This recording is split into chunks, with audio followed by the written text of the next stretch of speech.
Hey y'all, and welcome to my channel.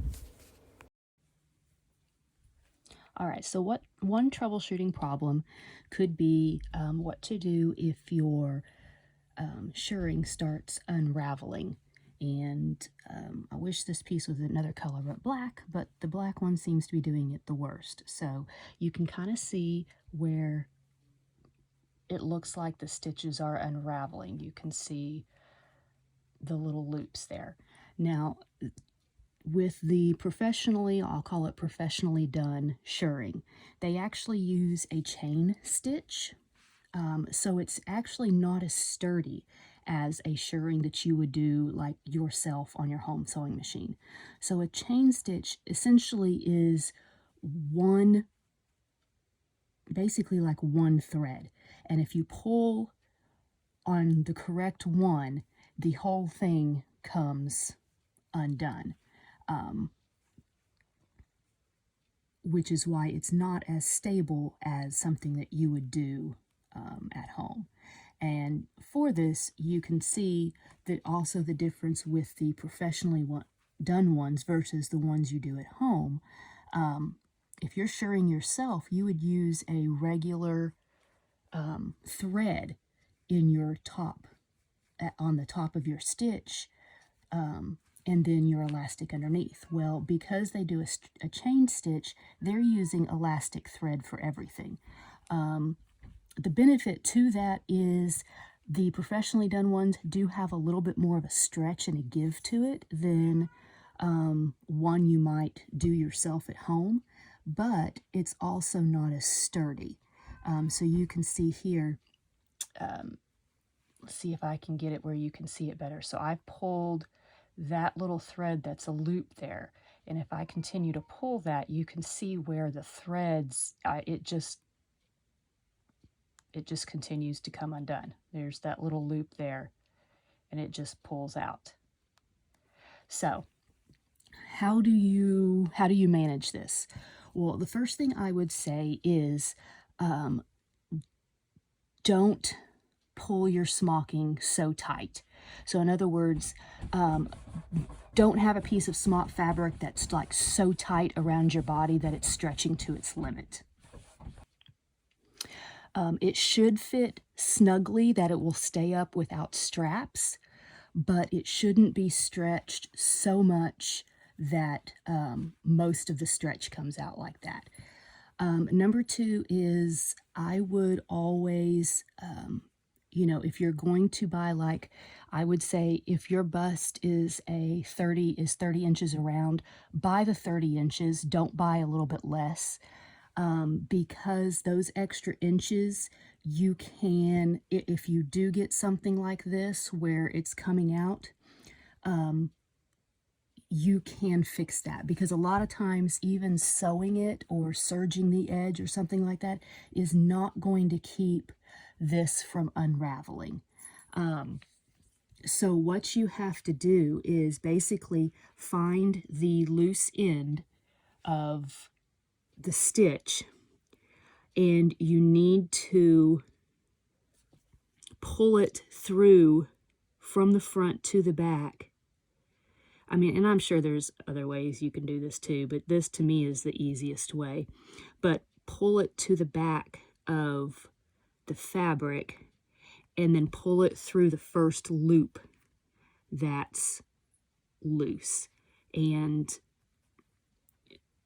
it's going to take a little bit of doing because the loops are so small and such, but you're essentially going to be knotting it off. You're going to be taking the straight end through the loop, back in on itself, and making a knot like if you were hand sewing and knotting the seam. Yes, hello Twix, out of the way. And you would do that on every single one. Some fabrics I've found, now, I mean, I got all of these at Joann, and like this one that's a linen here, it's also doing it, but not as badly. And then this one I got here, that is, this is like that rayon. It really doesn't seem to be doing it much at all. So some of it's just going to depend on the fabrics, I think. And you can tell this one here, this was actually the end that they did, because you can see the chain stitch right there where they either started or finished the loop. But I would say if you're concerned about it, don't buy it. This black one here, I'm going to go ahead and try knotting these off and sewing it and seeing how it holds up. But my concern is because of the way this is made, it's not going to hold up well. And, you know, it comes back to goods being cheaply made. You know, companies are trying to make more profit as cost of stuff goes up. Oh my goodness, Twix, you've had plenty of pets today. So, which is why I tend to, nowadays, I pretty much tend to do my own shirring. It's easy. I know it's going to last. Yes, it takes some time, but, you know, I know that it's going to stay for me. But I know that's not something that everybody can do or has access to do. So, unfortunately, other than like pretty much knotting every loop off, as you can see, you know, going up,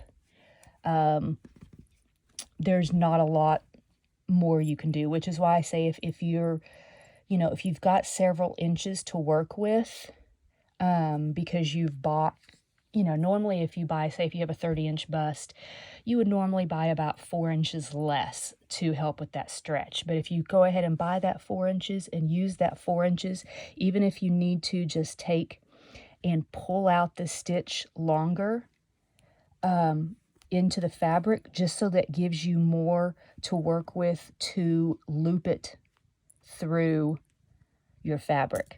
And you can, you know, use a pin or whatever, and you can actually get that to the wrong side right there.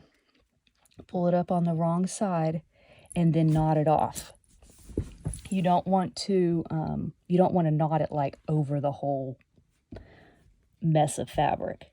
But you can pull it through right where the last knot is, or the last loop, and then just knot it off there. And so that gives you a little bit more thread per se to work with, so you're not trying to knot something teeny tiny.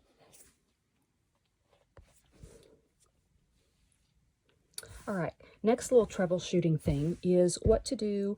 Oh my goodness, Twixie, what to do if you're going to be making a dress, but your fabric is pretty thin, and you don't want to like wear a slip through it. You're concerned that it's very see-through. How do you add a lining? Okay, so first off, your lining fabric needs to be about the same weight as your dress fabric. You don't want anything heavier, or else it's not going to hang right. You could go lighter, but definitely not heavier. So I just have this. I think this also came from Joann, but I think it's a Posh lining. And all you'll need to do is basically buy the length, because this fabric is 60 inches wide. So you're going to pretty much have plenty to go around, unless your bust is more than that, and then you may have to buy double your length and sew it together. So here's the little snag you run into. You cannot just take your lining and just like, you know, sew it right here, because once you sew it, this is no longer going to stretch. So you won't be able to get it on per se. So what you have to do is you have to sew the lining on, and I'm going to actually put this lining on this dress, and I'm going to actually put it on right under the last row of stitching here. Because I don't need a lining on this top part, because of, one, because it's my bust, and two, because there's so much shirring and elastic here that if I tried to put this, oh my goodness, Twix, if I tried to put this up here, like this, you'd end up with really a lot of fabric here and added bulk. So I'm going to, I will finish this edge. I'll probably just serge it or zigzag it because you're not going to see it, but I don't want it to unravel. And then once I have this prepared, or I know it's exactly, you know, how much it is around me, you can even do this after you sew your seam. You could sew your seam first and then start at your seam. But I'm just going to put the edge up next to it like this. And then as I sew down, you have to stretch this like this so that it's flat.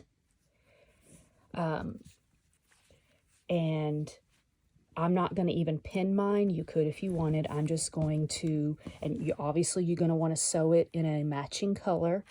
So I'm going to see if hopefully I have that lavenderish color. Probably not out of all my threads. So that may be a trip to the store. But I am going to just sew it down and then stretch it as I sew like this and hold it right under. And then I'm just going to use pins right now to kind of show you what will happen when I sew it.